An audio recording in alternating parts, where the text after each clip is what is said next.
안녕하세요. 유상민 목사입니다. 요즘은 볕이 참 좋습니다.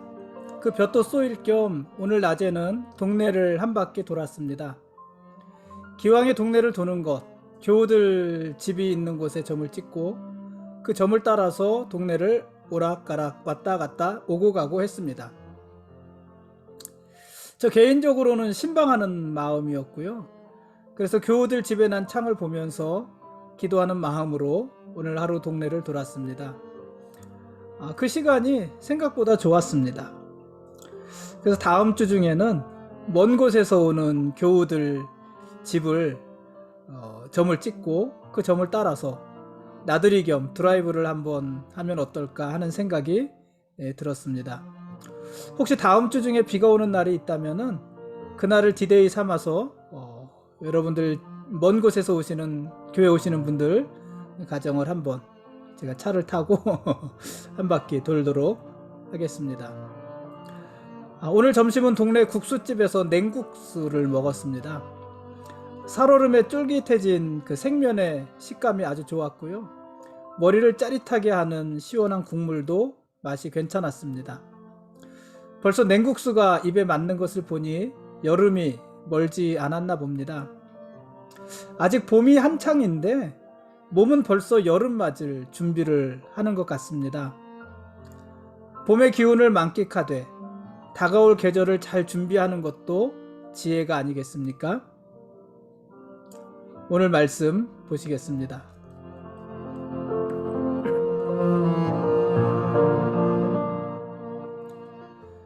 오늘 읽을 말씀은 사무엘상 25장과 26장 그리고 시편 54편 말씀입니다.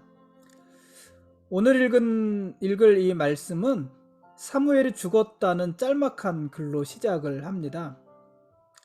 그동안 이스라엘에 끼쳤던 사무엘의 영향력을 생각하면 그의 죽음에 대한 기록은 허무하다 싶을 정도로 아주 간단 명료합니다.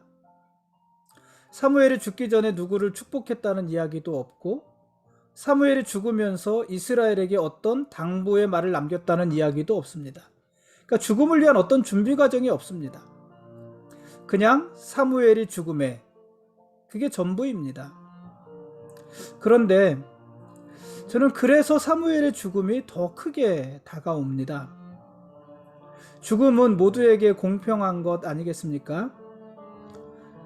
죽음, 거기에는요 사실 어떤 군더더기도 없습니다. 필요하지 않습니다. 죽음은 낭만도 아니고 죽음은 철학도 아닙니다. 죽음은 항상 현실입니다. 산 사람의 몸에서 영혼이 분리되면 죽은 사람이 되는 것입니다. 그 후에 죽은 사람의 역할은 없습니다. 이 세상에서는 없습니다. 죽은 자는 하나님 앞에 서게 될 것이고 이 땅에서의 일은 산자들의 몫이 될 것입니다. 그것이 삶과 죽음의 경계입니다. 아무튼 어려운 시기에 사무엘이 죽었습니다. 이제 산자들이 이스라엘을 세워가야 합니다. 다윗은 하나님 마음에 합한 이스라엘의 왕이 되어야 합니다. 그러기 위해서는 하나님의 마음뿐 아니라 백성들의 마음도 더욱 얻어야 됩니다. 지금 백성들의 마음이 다윗에게 다 기울지 않았잖아요. 그래서 자꾸 다윗이 있는 곳을 사울왕에게 고자질하는 사람들이 있잖아요. 그 사람들의 마음도 다윗은 얻어야 됩니다. 그래야 이스라엘의 왕이 될 수 있습니다. 이스라엘 백성들도 이제는 사울 편에 설 것인지 아니면 다윗 편에 설 것인지 그들 스스로가 결정해야 합니다. 그렇게 각자 자기들의 몫을 해야 되고 그래야 이스라엘이 바로 세워질 수 있는 것입니다. 한편 다윗은 마온에 사는 큰 부자인 나발이라는 사람에게 자기 사람들을 보내서 자신들의 쓸 것을 좀 보내달라 요구를 했습니다. 나발은 부자였으니까 그가 이 다윗이 쓸 것을 넉넉히 보내줄 수도 있었을 것입니다. 마침 그때는 양털 깎는 시기였기 때문에 모든 것이 풍요롭고 마음이 넉넉한 때였습니다. 다윗은요 나발에게 이런 것을 요구할 만하다고 스스로 생각을 했던 것 같습니다. 왜냐하면 그동안 다윗 일행은 나발의 양치기들과 함께 지내면서 그들의 담이 되어 주었기 때문입니다. 다윗 일행은요, 나발의 양들을 하나도 탈취하지 않았습니다. 오히려 나발의 양치는 자들을 보호해 주었습니다. 이때 다윗과 함께 했던 무리들이 600명 가량 되잖아요. 작은 군대 아니겠습니까? 그들이 나발의 양치는 자들과 같이 있었으니까는 누가 그들을 대적할 수 있었겠습니까? 또 어떤 들짐승들이, 날짐승들이 나발의 양들을 공격할 수 있었겠습니까? 이 다윗이 그들의 것을 약탈하지 않는 한 그들은 안전하게 보호되지 않았겠습니까? 근데 다윗은 나발의 것을 약탈하지 않았어요. 양 한 마리도 탈취하지 않았어요. 그러니까 그들에게 든든한 담이 되었던 것입니다. 보호자들이 되었던 것입니다. 그래서 다윗은 내가 나발에게 어느 정도 몫을 요구할 만하다, 이렇게 생각을 했던 것 같습니다. 그래서 나발에게 자기들의 쓸 것을 좀 보내라고 요구를 했는데, 그런데 나발은요, 어리석은 자였어요. 거기에다가 인색한 자였습니다. 그런 분별력도 없고 판단력도 없는 사람이었습니다. 그래서요, 오늘 읽을 사무엘상 25장 17절에 보면은 나발의 부인인 아비가일, 그 유명한 아비가일이 나발을 뭐라고 말을 하냐면, 자기 남편인데 뭐라고 말을 하냐면은 불량한 사람이다, 이렇게 말을 해요. 나발은 불량한 사람이다. 이 불량한 사람이란 말은요, 쓸모없는 아들이다, 사악한 자의 아들이다, 파멸의 아들이다, 이런 뜻이에요. 나발이 그런 자라는 것입니다. 이런 단어가 사용되어진 사람이 성경에는 누가 있냐면요, 크게 타락했던 엘리의 두 아들, 그 아들을 이렇게 표현을 해요. 행실이 나쁜 아들이라고 그랬잖아요. 나쁜 행실을 가지고 있는 아들이라고 그랬잖아요. 같은 말이에요. 불량한 자들이라는 말입니다. 그러니까 이 나발은 악한 성품과 못된 성질을 가지고 있었던 사람이었던 것입니다. 그런 나발은 다윗 일행에게 아무것도 보내지 않았고 오히려 다윗을 조롱하기만 했습니다. 나발은요, 다윗을 어떻게 대우했냐면은 주인에게서 도망친 종 취급했습니다. 아마 사울에게서 도망친 것을 빗댄 것 아니겠습니까? 주인에게서 도망친 종 취급하면서 다윗과 그 일행들을 모욕했습니다. 그리고 그들의 쓸 것을 하나도 보내지 않았습니다. 이런 나발의 반응에 당연히 다윗은 분노했겠죠. 다윗은요, 즉시 군대를 모았습니다. 600명의 무리 중에서 400명을 추렸고, 그 400명이 나발의 집에 있는 남자들을 다 죽이겠다고 다짐하고 출격을 하였습니다. 얼마나 화가 많이 났으면 그랬을까요? 다윗의 마음에는요, 나발에 대한 복수심이 불타올랐습니다. 그러나 이런 다윗의 복수심에는 사실 아무런 명분도 없습니다. 여러분, 다윗이 하는 일이 다 선하지 않잖아요. 다윗이 하는 일이 다 옳지 않습니다. 이 나발에 대한 다윗의 반응은요, 사실 명분이 약합니다. 나발이 다윗에게 서운하게 굴기는 했지만, 무례하게 굴기는 했지만, 모욕하기는 했지만, 그러나 그것이 나발과 그 집의 모든 남자들을 진멸할 만한 이유는 되지 못합니다. 다윗의 분노는요, 결국 개인의 복수심에 지나지 않는 것입니다. 자기가 당한 모욕, 수치, 이것을 갚아주겠다는 그 분노에 지나지 않았습니다. 만일 다윗이 이 복수심으로 나발을 죽이고 그 집의 남자들을 다 죽이고 그렇게 나발의 집을 진멸했다면 다윗이 왕이 되고 나서도 그 사실이 계속해서 다윗을 쫓아다니는 불명예스러운 일이 되게 했을 것입니다. 마치 뭐와 같으냐면은 야곱의 12아들 중에서 시므온과 레위, 둘째와 셋째가 자기의 여동생 디나가 세겜에서 강간당한 것, 그것에 앙심을 품고 세겜 남자들을 무참히 진멸시켰잖아요. 그들에게 할례를 행하게 하고 그들에게 아직 고통이 있을 때에 그들에게 쳐들어가서 그들을 다 죽였잖아요. 그건 단순한 복수심이거든요. 복수심. 그 일에 대해서 야곱의 집안이 위기에 빠지게 되고, 개인적으로는 시므온과 레위가 그 르우벤으로부터 이렇게 내려오는, 르우벤이 장자였지만 장자의 자격이 없었잖아요. 왜냐하면 서모를 범했기 때문에. 그래서 르우벤이 장자의 자격을 잃었는데 둘째인 시므온도 그 장자의 장자의 권리를 이어받지 못하고, 셋째인 레위도 장자의 명분을 이어받지 못하고, 넷째인 유다에게 넘어가잖아요. 그럼 그 르우벤의 잘못은 서모를 범한 것이었고, 시므온과 레위의 잘못은 뭐예요? 세겜 사람들을 죽인 것이었거든요. 그러니까 만일 이때 다윗이 이렇게 그 나발의 집안을 다 죽였다면은 그와 같은 다윗의 평생 쫓아다니는 주홍글씨가 되지 않았겠습니까? 그만큼 명분이 없는 것이었습니다.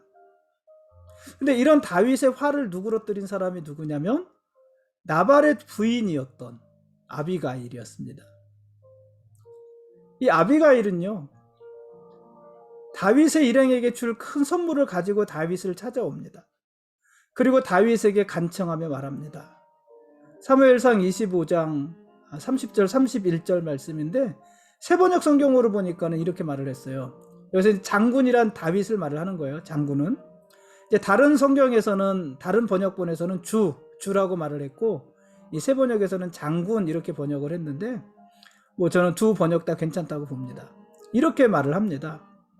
이제 곧 주님께서 장군께 약속하신 대로 온갖 좋은 일을 모두 베푸셔서 장군님을 이스라엘의 영도자로 세워주실 터인데, 지금 공연히 사람을 죽이신다든지 몸소 원수를 갚으신다든지 하여 왕이 되실 때에 후회하시거나 마음에 걸리는 일이 없도록 하시기 바랍니다. 이렇게 말을 합니다. 얼마나 멋진 말이에요. 이 이상의 말이 있을 수 없습니다. 사무엘상 25장 3절에 이 아비가일은 총명한 여자였다고 그랬거든요. 정말 총명하지 않습니까? 이 아비가일은요, 다윗이 왕이 될 것을 이미 확신하고 있습니다. 그래서 이 아비가일은 다윗이 왕이 되고 난 후에도 후회할 만한 일을 지금 행하지 말라, 이렇게 말을 하는 것이에요. 지금 다윗이 나발을 죽이고 그의 모든 남자들을 죽이는 것은 쉬운 일이에요. 간단한 일이에요. 가서 죽이면 되는 것이에요. 화풀이도 되겠죠. 그런데 그것이 왕이 되고 나서 후회할 일이 되는 것이잖아요. 이 나발도 유다지파 사람이잖아요. 그렇죠? 나발도 유다지파 사람이고, 또 더 넓게 이스라엘이잖아요. 이스라엘. 그러니까 이스라엘 왕이 될 다윗이 이스라엘을 향해서 그렇게 무차별적으로 보복했다.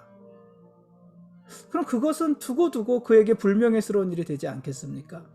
그런 후회를 남기지 마십시오. 이렇게 말을 하고 있는 것입니다. 아비가일은요, 그렇게 분노한 다윗을 달랬고, 이 분노한 다윗의 시선을요, 나발에게서 하나님으로 돌리게 한 것입니다. 다윗이 나발을 보고 있어요. 지금 나발. 나한테 이럴 수 있어? 나를 이렇게 대우할 수 있어? 나발이 나를 이렇게 모욕할 수 있어? 괘씸한데? 너무 분한데? 억울한데? 저 나발을 어떡하지? 나발을 보고 있는 거예요. 그 시선을 나발에게서 옮겨서 하나님을 보게 만든 거예요. 하나님이 나를 기름 부으셨고 나를 이스라엘의 왕이 되게 하실 것인데, 나발도 그렇고 모두가 나의 백성이 될 것인데, 하나님의 백성이지만 나에게 맡기신 백성이 될 것인데, 하나님을 바라보게 한 것입니다. 나발을 보면서는 속에서 분노가 일었지만, 그러나 하나님의 마음을 보면서는 그 마음을 다스리게 한 것입니다. 이런 아비가일의 수고로 다윗의 분노는 가라앉았고, 다윗은 큰 실수를 면하게 된 것입니다. 여러분, 분노하는 마음이 혹시 있습니까? 속에서 부글부글 들끓는 마음이 있습니까? 내가 누구를 보고 있는지를 한번 생각해 보십시오. 내가 무엇을 보고 있고 누구를 보고 있어서 내 속이 이렇게 분노하고 치를 떨고 부들부들 떨리고 그러는 것인지, 왜 이렇게 억울한 것인지, 혹시 내가 보고 있는 것의 문제는 아닌지 한번 점검할 필요가 있지 않겠습니까? 나발을 보면서 분노했던 마음이 하나님을 보면서 다스려질 수 있었던 다윗, 그 다윗을 한번 생각해 보십시오. 어쨌든 이런 일이 있었습니다. 그리고 이런 일이 있은 후 열흘 후에 나발이 죽었습니다. 굳이 다윗이 죽이지 않아도 나발이 스스로 죽었습니다. 다윗이 보복하지 않아도 하나님께서 공의로 나발을 심판하신 것입니다. 나발이 죽은 후에 다윗은요, 아비가일과 결혼을 해요. 모르겠습니까? 근데 거기서 끝나면 좋은데, 그 후에 또 아히노암과도 결혼을 합니다. 그러니까 벌써 다윗이 도망 다니는 중에 3번이나 결혼을 하는 거잖아요. 미갈과 결혼을 했고, 아비가일과 결혼을 했고, 아히노암과 결혼을 했고. 모르겠습니다. 이렇게 다윗을 표현을 하는 것이 옳은지 그른지는 잘 모르겠는데, 제 생각에 다윗의 여성 편력, 그러니까 이 표현이 정확한 표현인지 적당한 표현인지는 잘 모르겠습니다만은, 다윗에게 여성 편력이 있는데 그것이 그가 가지고 있는 약점이지 않나, 이런 생각이 저는 듭니다. 하나님께서는요, 왕들이 다른 생각하지 않도록 많은 부인을 두는 것을 허락해 주셨습니다. 나중에 다윗이 밧세바와 범죄하였을 때에도 만일 너에게 여자가 더 필요했다면 내가 더 많은 여자를 너에게 주었을 것이다, 하나님이 그렇게 말씀하기도 하시잖아요. 왕들이 다른 생각 품지 않도록 그렇게 하신 것입니다. 근데 다윗은요, 그것을 넘어서 여성 편력이 왕이 되기 전부터도 있었고요, 왕이 되고 난 후에도 있었던 거예요. 특히 왕이 되고 난 후에는 힘이 있으니까 부정한 방법을 통해서라도 그 욕구를 채우려고 했던 것입니다. 그래서 벌어진 것이 밧세바 사건이잖아요. 노후에는요, 다윗의 감각이 떨어졌을 때 노후에는 수넴 여자 아비삭을 아내로 맞이해서 그의 시중을 받기도 하잖아요. 물론 그때는 아비삭과 같이 잠을 자지는 않았습니다. 성경이 그렇게 표현을 했습니다. 여러분, 다윗을 흠집내고자 하는 것이 아니고요, 모든 사람에게는 그렇게 연약한 부분이 있는 것입니다. 다윗, 하나님 마음에 합한 자라는 다윗에게도 그런 연약함이 있었다면 저와 여러분들은 뭐 말할 것도 없지 않겠습니까?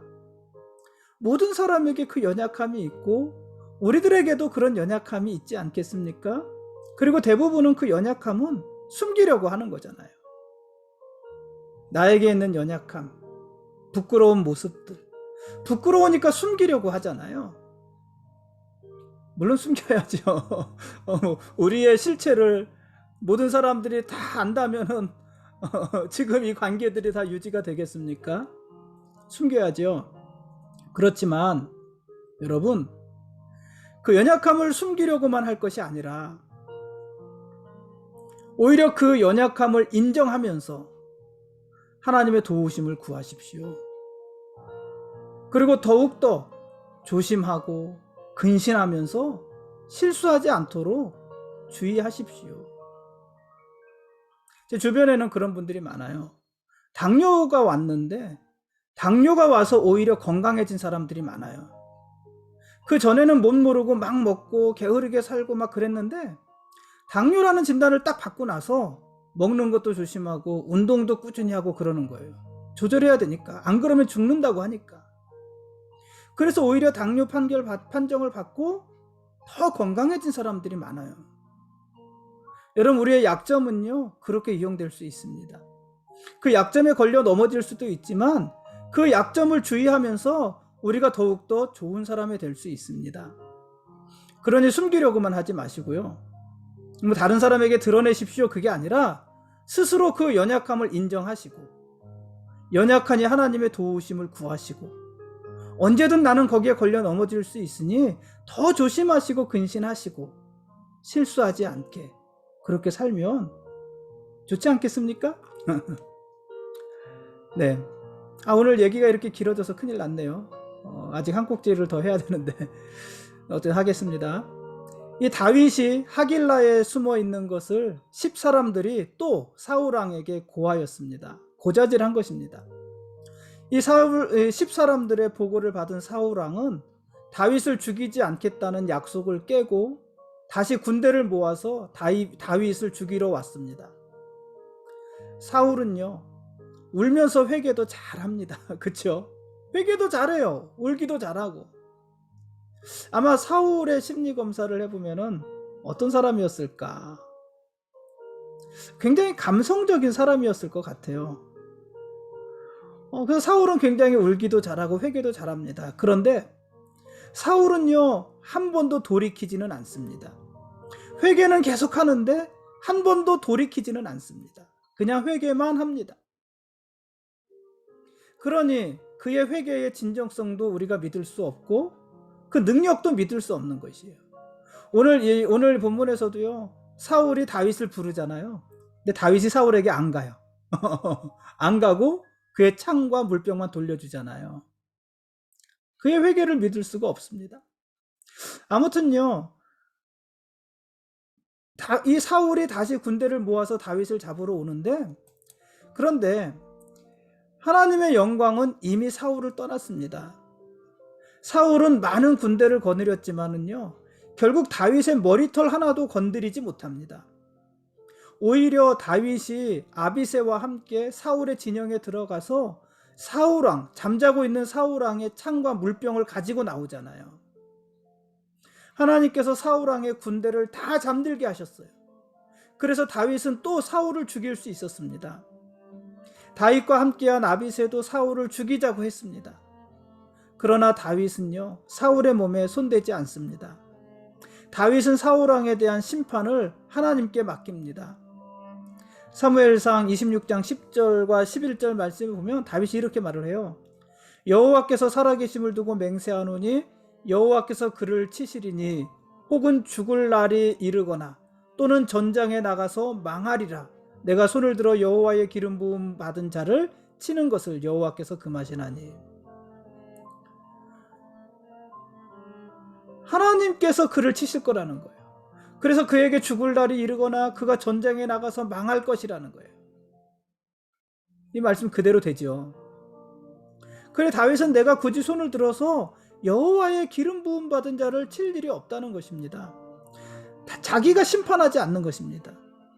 그러니까 이런 모습은 자기가 직접 사람을 죽이고 심판하는 이 사울왕과는 얼마나 대조적인 모습입니까? 어쨌든 그렇게 사울의 진영을 벗어난 다윗은요, 왕의 생명을 보호하지 못한 사울의 군대 장관 아브넬을 책망합니다. 멀리 서서 책망합니다. 그리고 자신은 사울왕을 죽일 의사가 없음을 다시 한번 밝힙니다.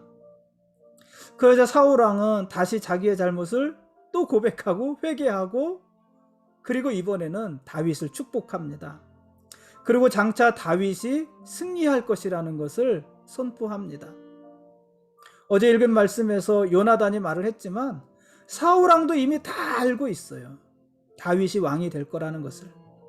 하나님이 이미 그렇게 정하셨다는 것을 다 알고 있는데, 알면서도 지금까지 그걸 거절했던 거잖아요. 거역했던 거잖아요. 거부했던 거잖아요.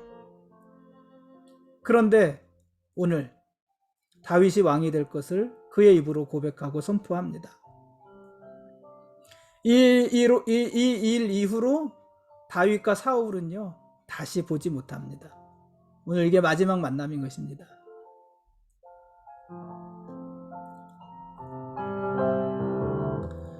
지금까지 사무엘상 25장과 26장 말씀에 대한 길라잡이였습니다. 내일 읽을 말씀은 사무엘상 마지막입니다. 27장부터 31장까지 말씀입니다. 사무엘상 마지막이라지만 큰 의미는 없고요, 사무엘하랑 연결이 되기 때문에 어쨌든 내일 사무엘상 마지막까지 읽겠습니다. 오늘 우리가 읽은 이 말씀을 배경으로, 특별히 사무엘상 26장 말씀을 배경으로 지은 다윗의 시가 시편 54편입니다. 시편 54편의 부제는 10사람이 사울에게 이르러 말하기를 다윗이 우리가 있는 곳에 숨지 아니하였나이까 하던 때에, 이렇게 되어 있잖아요.